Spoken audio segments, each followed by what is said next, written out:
The honourable member for Gippsland. Thank you, Deputy Speaker. And I rise to speak in relation to the government's reckless spending and the severe impact it's having and will continue to have on families and small business. And in the time available to me, Deputy Speaker, I will focus on just 3 words: value for money. Value for money. It's what we all look for when we run our household budgets.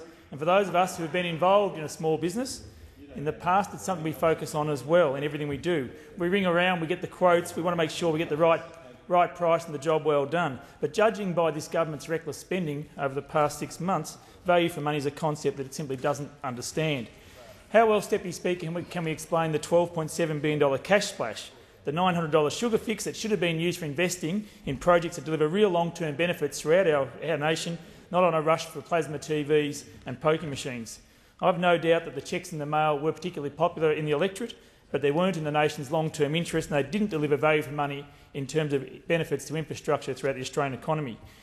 We're right in the middle, Deputy Speaker, of the Spring Racing Carnival. It's timely perhaps to reflect on the biggest punt of all times, the $12.7 billion gamble with borrowed money that delivered no long-term benefit to the future prosperity of our nation.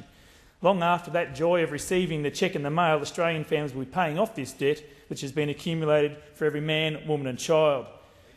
Gippsland's share of this reckless cash splash, if you do some rough calculations, was something in the vicinity of about $90 million. And I can assure the House that Gippslanders who have spoken to me ever since have been very critical of the government's reckless spending spree and stated they would rather have seen that money spent on worthwhile long-term projects such as safer roads, better health services, upgraded sporting facilities in our community.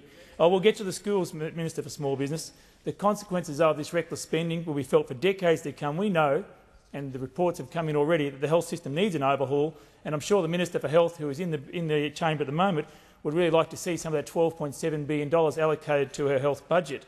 But it's gone now, and Australian families can look forward to increased taxes as they pay off Labor's debt. And the member for Casey correctly pointed out in his presentation that all this spending will end in pain for families and for small businesses. It will end in higher taxes, and who knows what the Minister for Finance has in store for us in the next budget. Higher income tax, death duties, they haven't even ruled out extra taxes affecting the family home. I refer to a Hansard of 1994, which reflects on the Minister for Finance's opinions in relation to the tax treatment of the family home. And I quote, "We should focus on the real issues of tax reform. Overinvestment in housing, which has been chronic in this country, has contributed to by favourable treatment in the tax system. We should abolish negative gearing and modify the capital gains tax exemption by, for example, applying that exemption only to the unimproved value of houses purchased.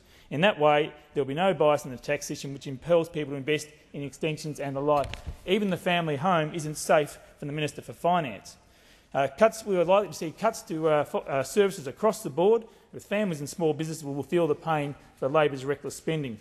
And as the member for Cook highlighted also, Deputy Speaker, it's inevitable that night follows day, that higher interest rates will follow Labor's reckless spending spree.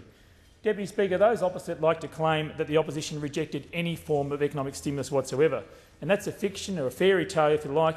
They like to promote to keep themselves warm at night when they reflect on the fact they've fired every shot in the locker and have nothing left for the next challenge when it inevitably arises.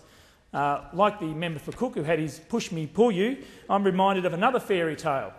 And it's not the one where the ugly duckling turns into a beautiful swan, with all due respect to the Treasurer. No, it's the fairy tale I'm referring to as the Emperor's New Clothes. It's the one where the Emperor of a prosperous city pays a fortune for a new suit, and 2 conmen tell him that it's invisible to anyone who is either stupid or unfit for his position. The Emperor and his ministers refuse to say they can't see the suit for fear of appearing too stupid. The Emperor parades through his town naked until a small child cries out, "The Emperor has no clothes." And you can relax, Deputy Speaker, I don't have any props of the Emperor with no clothes, but if we look around us, no one opposite would dare to pronounce that Emperor Rudd has no clothes. No, Deputy Speaker, they go along with the fairy tale. They nod sagely behind him every day in question time. They trumpet his arrival. They hang on his every word and repeat them day after day on the doors. Even though they know in their own hearts that this reckless spending spree has frittered away a budget surplus and left our nation facing a decade of debt, they all fall at the feet of Emperor Rudd. The Emperor has no clothes, he has no economic credibility, and the old maxim is proving true once again: Labor simply can't manage money. Deputy Speaker, in the few moments I have left, I want to refer on the so-called building education revolution. And again, in their desperation to shovel the money out the door, the government has set unrealistic timeframes and is pressuring schools to accept whatever is on offer. There must be greater commitment to value for money now and in the future.